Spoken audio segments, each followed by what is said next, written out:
Before borders were drawn and voices were silenced, this land already had guardians. Along the Kenyan coast, where the ocean meets the sacred kaya forests, a woman rose with the strength of her ancestors and the courage of her people. This is the story of Mekatilili wa Menza, a warrior, a leader, and a symbol of resistance who dared to stand against an empire. The sun rises slowly over the coast, spilling gold across the land where the ocean breathes against the shore and the forest stands watch like an elder who has seen too much. This land remembers. Long before footsteps of conquest scarred its soil, life moved freely here. The coastline is alive with motion, wooden boats rocking gently in shallow waters, fishermen hauling nets heavy with the sea's gift, traders calling out prices as salt, grain, beads, and cloth change hands. Women move with practiced grace, balancing baskets on their heads, their laughter threading through the air. Children run barefoot across warm sand, chasing one another, their joy unburdened, their future still whole. This is Giriama land, busy, breathing, rooted in rhythm and community. In the heart of the kaya forest, beneath towering sacred trees whose branches weave shadows like ancestral hands, elders sit in quiet authority. Their backs are straight despite the weight of years, their eyes sharp with memory. Beaded necklaces rest against weathered skin, carved walking sticks lie across their knees, and their voices carry the calm certainty of those who guard tradition. Women pass nearby wearing kanga cloths dyed in deep reds, indigos, and earth tones, calabashes tucked into their arms, bangles softly clinking at their wrists. Children play at the edges of the gathering, watched by many eyes, but beyond the calm, a shadow stretches. It arrives quietly at first, carried on unfamiliar boots and foreign tongues. Distant figures in stiff khaki uniforms move with rigid order, leather belts cinched tight, rifles resting against shoulders not born of this soil. Their presence feels wrong, like iron laid across bare skin. Word travels fast through the village, not in panic, but in warning. Eyes turn serious. Drums beat low and slow, not for celebration, but for calling. And from among the people rises a force that refuses to bend. Mekatilili wa Menza steps forward. She is tall, broad, full-bodied, her presence rooted like an ancient tree that has weathered storms and still stands unbroken. Her skin is marked with bold ochre and clay, symbols of protection, defiance, and ancestral power.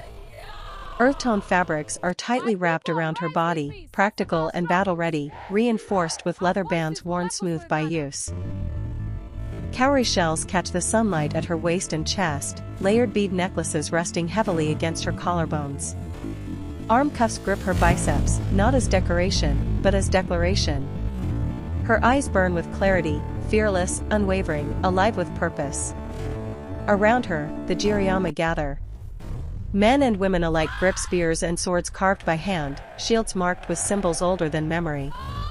Their feet dig into the ground as one. They do not shout yet. They do not rush. They breathe together. They move together. This is not chaos, this is resolve. Mekatilili takes the first step. Her stride is strong and grounded, every movement deliberate. She does not run, she advances. Her posture commands the land itself. The warriors follow, their energy rolling forward like thunder held just long enough to terrify the sky. Sunlight cuts sharp across the scene, casting long shadows that stretch toward one another, as if even the earth is reaching for the moment of collision. The first clash erupts like a storm breaking. Shouts tear through the air. Spears thrust forward. Rifles crack. Smoke curls upward, mixing with dust and heat. The ground trembles beneath bodies in motion. Mekatilili moves through it all with frightening focus, ducking, striking, commanding with voice and gesture.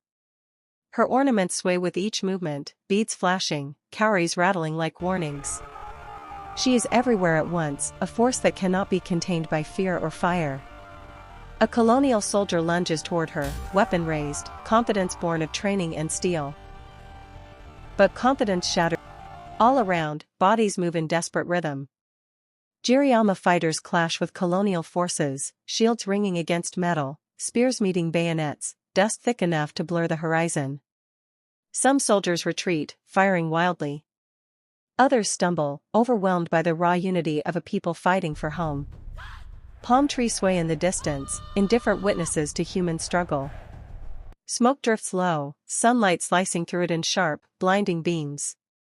And yet, amid the chaos, there is order. The Giriama do not fight blindly.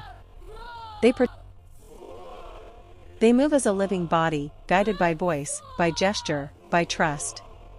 Mekatilili remains visible, a pillar in motion, her strength unbroken, her spirit unyielding. Even as exhaustion creeps into muscle and breath burns in the chest, she does not slow. She cannot. Too much depends on this moment. Eventually, the noise begins to thin. Not because the struggle has ended, but because its cost has been paid in sweat, in fear, in lives forever changed. The land grows quieter, though it will never be the same.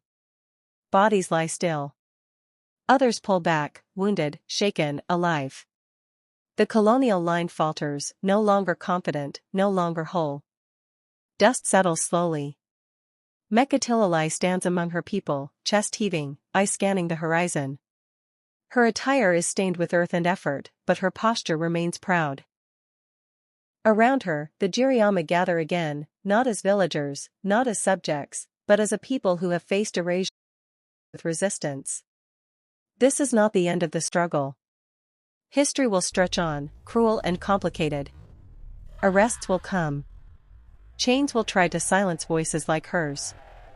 But something irreversible has already happened here. A message has been written into the soil with footsteps and courage. That message says, we were here, we are here, and we will not vanish.